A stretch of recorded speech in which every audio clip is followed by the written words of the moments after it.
यासिर हमेशा से मुहिमजोई का शौकीन था। वो एक छोटा सा 11 साला लड़का था जिसकी आंखों में दुनिया देखने का ख्वाब था। वो अपने वालिदैन के साथ आकोटिया के एक छोटे गांव में रहता था। आकोटिया रूस का एक खित्ता है जो दुनिया के सबसे सर्द इलाकों में शुमार होता है। यहाँ की सर्दी ऐसी होती है कि जिसमें खून मुंजमद हो जाए और लोग वहाँ की जिंदगी को चैलेंज समझते हैं। यासिर का सबसे करीबी साथी उसका नन्हा सा कुत्ता जिसका नाम बर्फी था हमेशा उसके साथ होता। बर्फी एक सफेद नरम बालों वाला छोटा सा कुत्ता था जो यासिर के साथ खेलता भागता और हर वक्त उसके साथ रहता था। यासिर और बर्फी का रिश्ता इंतहाई गहरा था और वो दोनों एक दूसरे के बगैर कभी नहीं रहते थे। एक दिन यासिर के वालिद ने इसे बताया कि उन्हें आकोटिया के दूर दराज जंगल में एक जरूरी काम के सिलसिले में जाना है जहाँ वो कुछ सामान पहुँचाने वाले थे। यासिर बहुत खुश हुआ और अपने वालिद से कहा कि वो भी उनके साथ जाएगा। वालिद ने पहले तो इनकार किया लेकिन यासिर के इसरार पर इसे और बर्फी को साथ ले जाने की इजाजत दे दी। सफर का आगाज बहुत खूबसूरत था।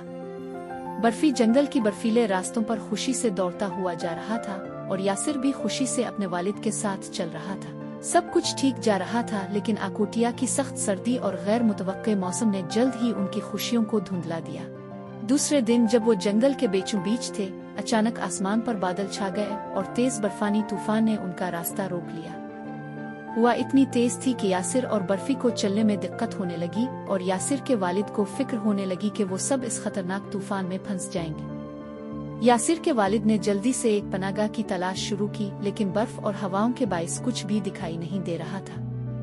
आखिरकार उन्होंने फैसला किया कि वो एक करीबी दरख्त के नीचे कुछ देर के लिए रुकेंगे और तूफान के थमने का इंतजार करेंगे। तूफान की शिद्दत बढ़ती जा रही थी और यासिर और उसके वालिद बर्फी के साथ मिलकर पनाहगाह तलाश करने की कोशिश कर रहे थे। अचानक एक तेज झोंका आया और बर्फी अपने मालिक से दूर जा भागा। यासिर ने फौरन इसका पीछा किया लेकिन बर्फी बर्फ की ऊंची दीवारों के पीछे गुम हो गया। यासिर की आंखों में आंसू आ गए लेकिन वो बर्फी को ढूंढने की कोशिश में मसरूफ रहा। जल्द ही वो खुद अपने वालिद से भी बिछड़ गया। यासिर को महसूस हुआ कि वो बर्फी की तलाश में इतना दूर आ गया है कि अब वापस जाने का कोई रास्ता नहीं रहा। चारों तरफ बर्फ ही बर्फ थी और वो बिल्कुल तन्हा था। अब यासिर और बर्फी दोनों ही तूफान के बीचों बीच सर्दी और अंधेरे में खो चुके थे। यासिर का दिल खौफ से धड़क रहा था लेकिन इसे यकीन था कि बर्फी इसे जरूर मिल जाएगा। सर्दी में दिन और रातें गुजरने लगे।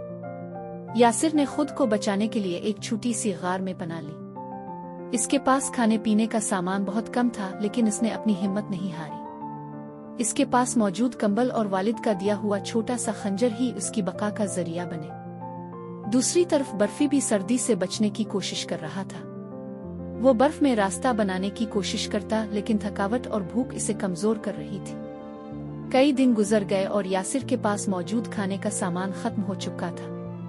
इसकी उम्मीदें खत्म होने लगे और सर्दी की शिद्दत इसकी जान लेने के करीब थी। इसका जिस्म सर्दी से कांप रहा था और वो बर्फी को याद करके रो रहा था। इसी दौरान एक दिन जब यासिर बिल्कुल निढाल हो चुका था और अपनी गार में लेटा था, इसे बाहर से किसी के कदमों की आवाज सुनाई दी। वो थका हुआ था लेकिन फिर भी अपनी आखिरी कुव्वत जमा करके उठा और बाहर आया।